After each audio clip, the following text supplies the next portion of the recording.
The 1946 5-cent coin, commonly known as the Jefferson nickel, holds a very important place in American numismatic history.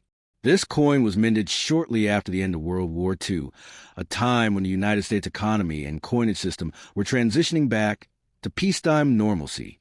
The Jefferson Nickel series had been introduced in 1938, replacing the Buffalo nickel, and it featured a portrait of Thomas Jefferson, the third president of the United States and the author of the Declaration of Independence. On the obverse side of the 1946 nickel, you see Jefferson's bust facing left, with the word liberty and the date 1946 along the right edge, along with the motto, "In God We Trust," on the left side. The design was created by Felix Schlag, whose work became iconic in American coinage history. On the reverse of the coin, the design showcases Jefferson's home, Monticello, a neoclassical architectural masterpiece located in Virginia. Above Monticello, you will find the word E pluribus unum, meaning out of many one, which is one of the founding mottos of the United States. Beneath the building, the word Monticello is displayed, along with the denomination 5 cents, and finally, United States of America at the bottom.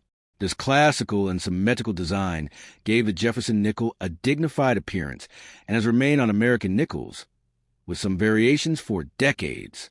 One of the most notable aspects of the 1946 5-cent coin is its composition. During World War II, from mid-1942 through 1945, the U.S. Mint had changed the composition of the nickel to include silver because nickel metal itself was needed for the war effort in producing armor, weapons, and machinery. These wartime nickels contained 35% silver, 56% copper, and 9% manganese. However, in 1946, the composition returned to its original pre-war metal mix of 75% copper and 25% nickel. Therefore, the 1946 Jefferson nickel marks the very first year after the Silver wore nickels and represents a return to normal nickel-based coinage. Collectors often view this year as historically significant because it reflects the post-war transition in U.S. coinage. In terms of minting, the 1946 nickel was struck at 3 different mints: Philadelphia, no mint mark, Denver D, and San Francisco S. The Philadelphia Mint produced the largest quantity, while the San Francisco Mint had the lowest mintage for that year. Mint marks on 1946 nickels are located on the reverse side, to the right of Monticello.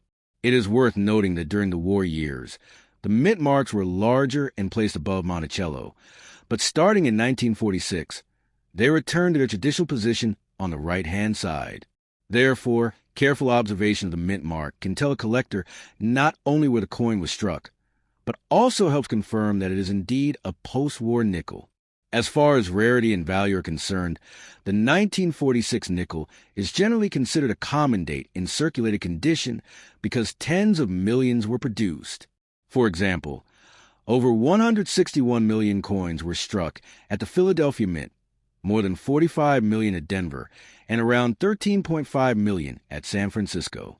Because of these high mintage numbers, most 1,946 nickels in average circulated condition have only modest value, usually worth just a few cents above face value to collectors. However, the story changes when you consider condition, rarity of die varieties, and grading. Coins that have survived in extremely high grades, with sharp strikes and original luster, can command much higher prices on the collector market. In particular, collectors prize 1946 Jefferson nickels that are certified in mint state, MS, conditioned by professional grading services, such as PGS or NGC. For example, an MS-65 or MS-66 coin with full steps on Monticello, meaning the steps are completely struck and visible without wear, can be quite scarce and valuable. The full steps designation is especially important among Jefferson nickel collectors, as it indicates a strong strike and a high-quality coin. While a circulated 1946 nickel may only be worth 10 to 50 cents, a high-grade MS-66 example with full steps can be worth hundreds of dollars, and in exceptional cases, even more. Auction records show that superbly preserved examples can reach prices above $1,000, though such coins are very rare.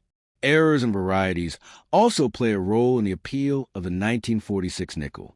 Like other coins, there are some error types that collectors look for including double dies, off-center strikes, and die cracks. Though not extremely common, these errors can increase the value of the coin significantly.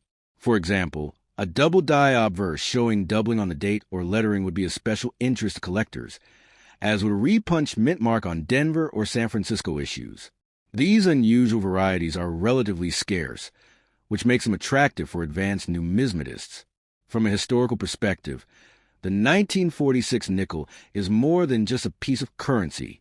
It represents America's transition from wartime sacrifice to post-war prosperity.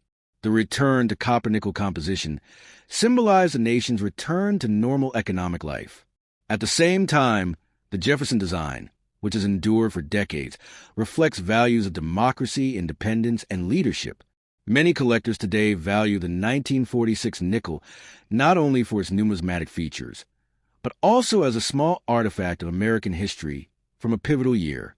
In conclusion, the 1946 5-cent Jefferson nickel may not be one of the rarest or most valuable coins in the series, but hold a unique place in numismatic study.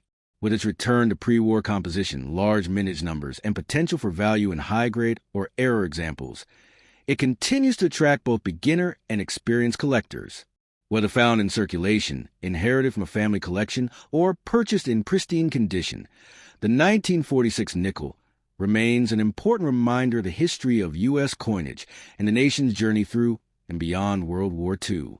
For anyone interested in building a Jefferson Nickel collection, this coin is a foundational piece that deserves a place in every set.